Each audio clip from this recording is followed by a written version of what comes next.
A very good afternoon to you from the studios of Atlantic Television Network in Port Harcourt.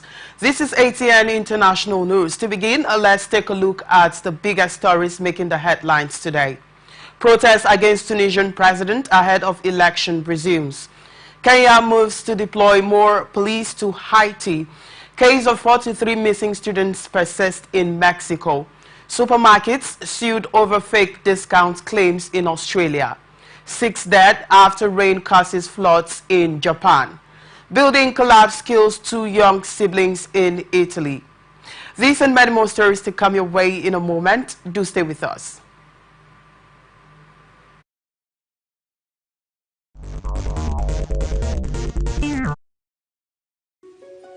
The people of Maiduguri need your help. A catastrophic flood has engulfed the city, leaving over 1 million residents stranded and fighting for survival. Entire communities are submerged, with people trapped, tops cut off from food, clean drinking water and essential supplies. Health experts are warning of a potential outbreak of deadly diseases, and medical facilities are out of commission. The situation is dire. Helicopters, boats and high-riding trucks capable of navigating the treacherous, waterlogged areas are urgently required to reach the countless men, women and children still awaiting rescue. The Nigerian media is issuing a desperate plea to the government, humanitarian organizations, international actors and citizens across the nation. Step in now, before it's too late. For more information on how you can help, contact Professor Usman A. Tar, the Honorable Commissioner for Information and Internal Security, Borno State, on 0809-233-3955. Every second counts. This is powered by Atlantic Television Network.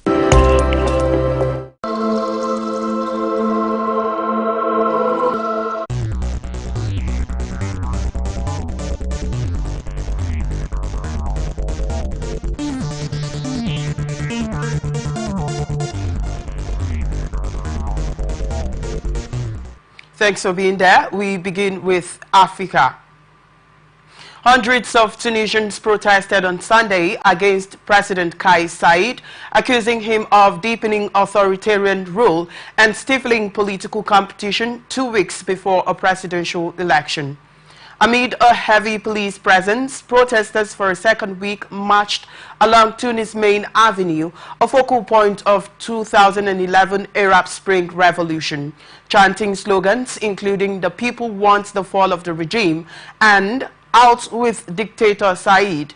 The protest came after lawmakers proposed a bill to strip the administrative court of its authority to adjudicate electoral disputes, a move that the opposition says will discredit the October 6 election and pave the way for Saied to secure a second term. Political tensions in the North African country have risen since an electoral commission named by Saied disqualified 3 prominent presidential candidates, Monda Znaidi, Abdel Latif Meki and Ahmed Dami. The commission defied the administrative court, the highest judicial body in election-related disputes, and allowed only 2 candidates to run against Saied.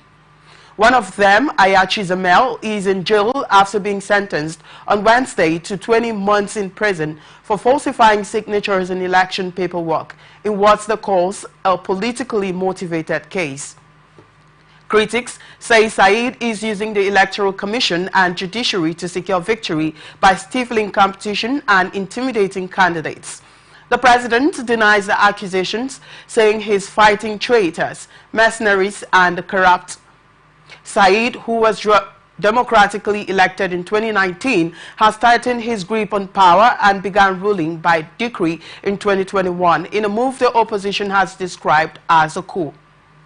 Police blocked access to the homes of two opposition leaders in Tanzania's commercial capital, Dar es Salaam, on Monday, the party said, ahead of planned protests which authorities have banned. Police blockaded the residences of the Chadema party chairman, Freeman Mbowe, and the East African country's rights record has improved under President Samia Suluhu Hassan, who took office in 2021 following the death of her headline predecessor, John Magufuli. Police abuses targeting critics of the government have continued, however, and intensified in the run-up to local government elections in December and the national election in 2025, rights defenders say. Earlier this month, a senior Chadema member was abducted from a bus by armed men and an acid poured on his face. Police briefly arrested Mbowe Lisu and hundreds of their supporters to prevent them from attending a banned party conference in the southwest of the country 23rd, 2024. The protest, which has been condemned by Dar es Salaam Police Chief Dramani Muliro, is seen as breaching peace and requiring legal action. Egypt's central bank aims to sell shares in state-owned United Bank in an initial public offering stock exchange by the end of March, it said in a statement on Sunday. It did not say how big the stake would be and said that it was still seeking approvals from the stock exchange and the Financial Regulatory Authority. United Bank increased its total assets to 106 billion Egyptian pounds at the end of June from 72 billion pounds 2 years earlier. United Bank has 68 branches with 1,800 employees. The central bank said Egypt failed to reach agreement with Saudi Arabia's wealth funding on acquiring a stake. ATN gathered that the government in early 2023 placed United Egypt is aiming to sell $3.6 billion in state assets denominated in US dollars in the financial year to the end of next June as part of an $8 billion financial support agreement it signed in March with the International Monetary Fund. It also domestic product denominated in either US dollars or Egyptian pounds. Kenya has pledged to send 600 more police officers to Haiti in the coming weeks to help fight gangs controlling much of the capital, Port-au-Prince and nearby areas. These would bring the Kenyan contingent deployed incrementally since June to help the Caribbean nations, United Nations peacekeeping operation. A handful of other countries have together pledged at least 1,900 more troops. ATN learned that violence in Haiti